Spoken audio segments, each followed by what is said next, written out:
Hablemos de Jesús. La lectura sin comentarios del libro El deseado de todas las gentes. Capítulo 3.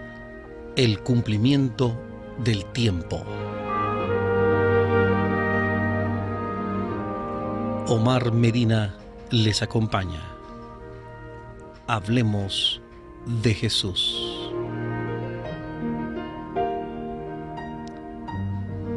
Mas venido el cumplimiento del tiempo, Dios envió a su Hijo, para que redimiese a los que estaban debajo de la ley, a fin de que recibiésemos la adopción de hijos.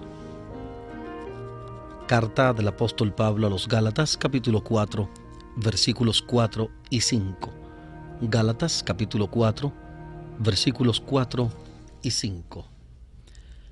La venida del Salvador había sido predicha en el Edén. Cuando Adán y Eva oyeron por primera vez la promesa, esperaban que se cumpliese pronto. Dieron gozosamente la bienvenida a su primogénito, esperando que fuese el libertador. Pero el cumplimiento de la promesa tardó. Los que la recibieron primero murieron sin verlo. Desde los días de Enoc, la promesa fue repetida por medio de los patriarcas y los profetas, manteniendo viva la esperanza de su aparición, y sin embargo no había venido. La profecía de Daniel revelaba el tiempo de su advenimiento, pero no todos interpretaban correctamente el mensaje. Transcurrió un siglo tras otro y las voces de los profetas cesaron. La mano del opresor pesaba sobre Israel y muchos estaban listos para exclamar: se han prolongado los días y fracasa toda visión. Ezequiel capítulo 12, versículo 22. Pero, como las estrellas en la vasta órbita de su derrotero señalado, los propósitos de Dios no conocen premura ni demora. Por los símbolos de las densas tinieblas y el horno humeante, Dios había anunciado a Abraham la servidumbre de Israel en Egipto y había declarado que el tiempo de su estadía allí abarcaría 400 años. Después de esto, dijo Dios, saldrán con grande riqueza. Génesis capítulo 15, versículo 14. Génesis 15, 14. Y contra esta palabra se empeñó en vano todo el poder del orgulloso imperio de los faraones. En el mismo día señalado por la promesa divina, salieron todos los ejércitos de Jehová de la tierra de Egipto. Éxodo capítulo 12, versículo 41. Éxodo 12, 41. Así también fue determinada en el concilio celestial la hora en que Cristo había de venir, y cuando el gran reloj del tiempo marcó aquella hora, Jesús nació en Belén. Mas venido el cumplimiento del tiempo, Dios envió a su Hijo. La providencia había dirigido los movimientos de las naciones, así como el flujo y reflujo de impulsos e influencias de origen humano, hasta el punto que el mundo estaba maduro para la llegada del libertador. Las naciones estaban unidas bajo un mismo gobierno, un idioma se hablaba extensamente y era reconocido por doquiera como la lengua literaria. De todos los países, los judíos dispersos acudían a Jerusalén para asistir a las fiestas anuales, y al volver a donde residían, podían difundir por el mundo las nuevas de la llegada del Mesías. En aquel entonces, los sistemas paganos estaban perdiendo su poder sobre la gente. Los hombres se hallaban cansados de ceremonias y fábulas, deseaban con vehemencia una religión que dejase satisfecho el corazón. Aunque la luz de la verdad parecía haberse apartado de los hombres, había almas que buscaban la luz, llenas de perplejidad y tristeza. Anhelaban conocer al Dios vivo, a fin de tener cierta seguridad de una vida más allá de la tumba.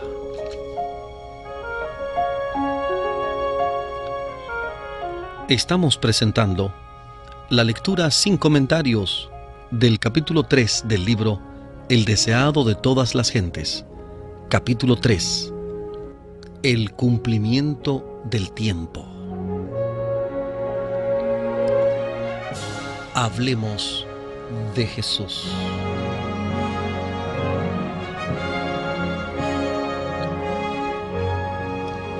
Al apartarse los judíos de Dios, la fe se había empañado y la esperanza casi había dejado de iluminar lo futuro.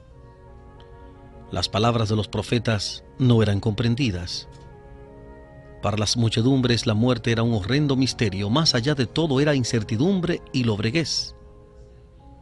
No era solo el lamento de las madres de Belén, sino el clamor del inmenso corazón de la humanidad, el que llegó hasta el profeta a través de los siglos. La voz oída en Ramá, grande lamentación y lloro y gemido, Raquel que llora a sus hijos y no quiso ser consolada, porque perecieron. Mateo capítulo 2, versículo 18, Mateo 2, 18. Los hombres moraban sin consuelo en región de sombra y de muerte. Con ansia en los ojos, esperaban la llegada del Libertador, cuando se disiparían las tinieblas y se aclararía el misterio de lo futuro. Hubo fuera de la nación judía hombres que predijeron el aparecimiento de un instructor divino. Eran hombres que buscaban la verdad y a quienes se les había impartido el espíritu de la inspiración. Tales maestros se habían levantado uno tras otro como estrellas en un firmamento oscuro, y sus palabras proféticas habían encendido esperanzas en el corazón de millares de gentiles. Desde hacía varios siglos, las escrituras estaban traducidas al griego, idioma extensamente difundido por todo el Imperio Romano. Los judíos se hallaban dispersos en todas partes, y su espera del Mesías era compartida hasta cierto punto por los gentiles. Entre aquellos a quienes los judíos llamaban gentiles, había hombres que entendían mejor que los maestros de Israel las profecías bíblicas concernientes a la venida del Mesías. Algunos le esperaban como libertador del pecado. Los filósofos se esforzaban por estudiar el misterio de la economía hebraica, pero el fanatismo de los judíos estorbaba la difusión de la luz. Resueltos a mantenerse separados de las otras naciones, no estaban dispuestos a impartirles el conocimiento que aún poseían acerca de los servicios simbólicos. Debía venir el verdadero intérprete, aquel que fuera prefigurado por todos los símbolos, debía explicar su significado. Dios había hablado al mundo por medio de la naturaleza, las figuras, los símbolos, los patriarcas y los profetas. Las lecciones debían ser dadas a la humanidad en su propio lenguaje. El mensajero del pacto debía hablar. Su voz debía oírse en su propio templo. Cristo debía venir para pronunciar palabras que pudiesen comprenderse clara y distintamente. Él, el autor de la verdad, debía separar la verdad del tamo de las declaraciones humanas que habían anulado su efecto. Los principios del gobierno de Dios y el plan de redención debían ser definidos claramente. Las lecciones del Antiguo Testamento debían ser presentadas plenamente a los hombres. Quedaban, sin embargo, entre los judíos almas firmes, descendientes de aquel santo linaje, por cuyo medio se había conservado el conocimiento de Dios. Confiaban aún en la esperanza de la promesa hecha a los padres, fortalecían su fe, espaciándose en la seguridad dada por Moisés. El Señor nuestro Dios les levantará profeta de sus hermanos, como yo. A él oirán en todas las cosas que les hablare. Hechos capítulo 3, versículo 22. Además, leían que el Señor iba a ungir a uno para predicar buenas nuevas a los abatidos, vendar a los quebrantados de corazón, publicar libertad a los cautivos y promulgar el año de la buena voluntad de Jehová. Isaías capítulo 61, versículos 1 y 2. Leían que pondría en la tierra juicio y las islas esperarán su ley. Como asimismo andarían las gentes a su luz y los reyes al resplandor de su nacimiento. Isaías capítulo 42, versículo 4 y capítulo 60, versículo 3. Isaías 42, 4 y 63. Estamos presentando la lectura sin comentarios del capítulo 3 del libro El deseado de todas las gentes. Capítulo 3. El cumplimiento del tiempo. Hablemos de Jesús.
Estamos presentando la lectura sin comentarios del capítulo 3 del libro El deseado de todas las gentes, capítulo 3, el cumplimiento del tiempo. Las palabras que Jacob pronunciara en su lecho de muerte los llenaba de esperanza. No será quitado el cetro de Judá y el legislador de entre sus pies hasta que venga Shiloh. Génesis capítulo 49, versículo 10. Génesis 49, 10. El desfalleciente poder de Israel atestiguaba que se acercaba la llegada del Mesías. La profecía de Daniel describía la gloria de su reinado sobre un imperio que sucedería a todos los demás reinos terrenales. Y decía el profeta: permanecerá para siempre. Daniel 2:44. Daniel 2:44. Aunque pocos comprendían la naturaleza de la misión de Cristo, era muy difundida la espera de un príncipe poderoso que establecería su reino en Israel y se presentaría a las naciones como libertador. El cumplimiento del tiempo había llegado. La humanidad, cada vez más degradada por los siglos de transgresión, demandaba la venida del Redentor. Satanás había estado obrando para ahondar y hacer insalvable el abismo entre el cielo y la tierra. Por sus mentiras, había envalentonado a los hombres en el pecado. Se proponía agotar la tolerancia de Dios y extinguir su amor por el hombre, a fin de que abandonase al mundo a la jurisdicción satánica. Satanás estaba tratando de privar a los hombres del conocimiento de Dios, de desviar su atención del templo de Dios y establecer su propio reino. Su contienda por la supremacía había parecido tener casi completo éxito. Es cierto que en toda generación Dios había tenido sus agentes. Aún entre los paganos había hombres por medio de quienes Cristo estaba obrando para elevar el pueblo de su pecado y degradación. Pero eran despreciados y odiados. A muchos se les había dado muerte. La oscura sombra que Satanás había echado sobre el mundo se volvía cada vez más densa. Mediante el paganismo, Satanás había apartado de Dios a los hombres durante muchos siglos. Pero, al pervertir la fe de Israel, había obtenido su mayor triunfo. Al contemplar y adorar sus propias concepciones, los paganos habían perdido el conocimiento de Dios y se habían corrompido cada vez más. Así había sucedido también con Israel. El principio de que el hombre puede salvarse por sus obras, que es fundamento de toda religión pagana, era ya el principio de la religión judaica. Satanás lo había implantado, y donde quiera se lo adopte, los hombres no tienen defensa contra el pecado. El mensaje de salvación es comunicado a los hombres por medio de agentes humanos. Pero los judíos habían tratado de monopolizar la verdad que es vida eterna. Habían atesorado el maná viviente que se había trocado en corrupción. La religión que habían tratado de guardar para sí llegó a ser un escándalo. Privaban a Dios de su gloria y defraudaban al mundo por una falsificación del Evangelio. Se habían negado a entregarse a Dios para la salvación del mundo y llegaron a ser agentes de Satanás para su destrucción.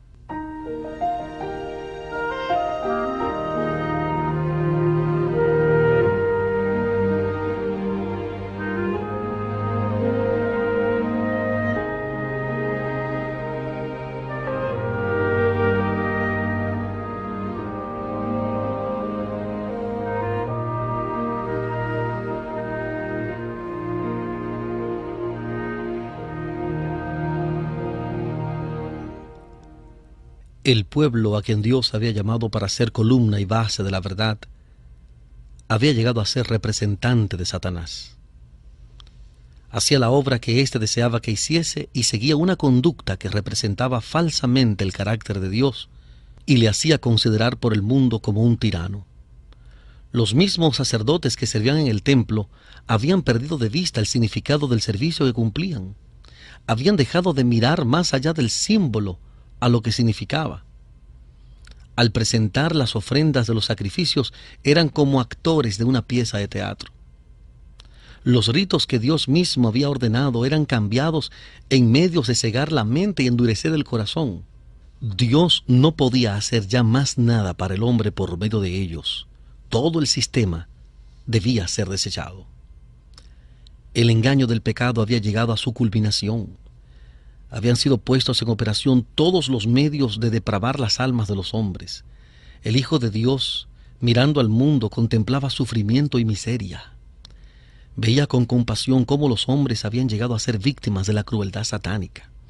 Miraba con piedad a aquellos a quienes se estaba corrompiendo, matando y perdiendo. Habían elegido a un gobernante que los encadenaba como cautivos a su carro. Aturdidos y engañados, avanzaban en lóbrega procesión hacia la ruina eterna, hacia la muerte en la cual no hay esperanza de vida, hacia la noche que no ha de tener mañana. Los agentes satánicos estaban incorporados con los hombres. Los cuerpos de los seres humanos hechos para ser morada de Dios habían llegado a ser habitación de demonios. Los sentidos, los nervios, las pasiones, los órganos de los hombres eran movidos por agentes sobrenaturales en la complacencia de la concupiscencia más vil. La misma estampa de los demonios estaba grabada en los rostros de los hombres, que reflejaban la expresión de las legiones del mal que los poseían. Fue lo que contempló el Redentor del mundo. ¡Qué espectáculo para la pureza infinita! El pecado había llegado a ser una ciencia, y el vicio era consagrado como parte de la religión. La rebelión había hundido sus raíces en el corazón, y la hostilidad del hombre era muy violenta contra el cielo. Se había demostrado ante el universo que, separada de Dios, la humanidad no puede ser elevada. Un nuevo elemento de vida y poder tiene que ser impartido por aquel que hizo el mundo. Con intenso interés, los mundos que no habían caído habían mirado para ver a Jehová levantarse y barrer a los habitantes de la tierra. Y si Dios hubiese hecho esto, Satanás estaba listo para llevar a cabo su plan de asegurarse la obediencia de los seres celestiales. Él había declarado que los principios del gobierno divino hacen imposible el perdón. Si el mundo hubiera sido destruido, habría sostenido que sus acusaciones eran ciertas. Estaba listo para echar la culpa sobre Dios y extender su rebelión a los mundos superiores. Pero, en vez de destruir al mundo, Dios envió a su Hijo para salvarlo. Aunque en todo rincón de la provincia enajenada se notaba corrupción y desafío, se proveyó un modo de rescatarla. En el mismo momento de la crisis, cuando Satanás parecía estar a punto de triunfar, el Hijo de Dios vino como embajador de la gracia divina. En toda época y en todo momento el amor de Dios se había manifestado en favor de la especie caída. A pesar de la perversidad de los hombres, hubo siempre indicios de misericordia. Y llegada la plenitud del tiempo, la divinidad se glorificó, derramando sobre el mundo tal efusión de gracia sanadora que no se interrumpiría hasta que se cumpliese el plan de salvación. Satanás se estaba regocijando de que había logrado degradar la imagen de Dios en la humanidad. Entonces vino Jesús a restaurar en el hombre la imagen de su Hacedor. Nadie, excepto Cristo, puede amoldar de nuevo el carácter que ha sido arruinado por el pecado. Él vino para expulsar a los demonios que habían dominado la voluntad. Vino para levantarnos del polvo, para rehacer según el modelo divino el carácter que había sido mancillado, para hermosearlo con su propia gloria.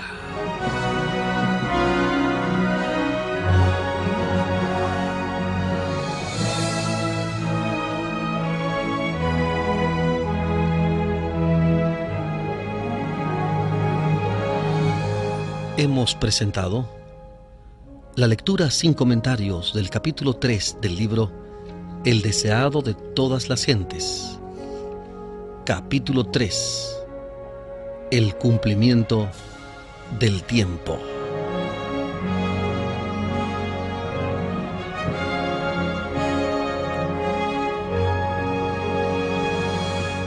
Omar Medina les acompañó. Muchas gracias por la fina gentileza de la atención dispensada. Hablemos de Jesús.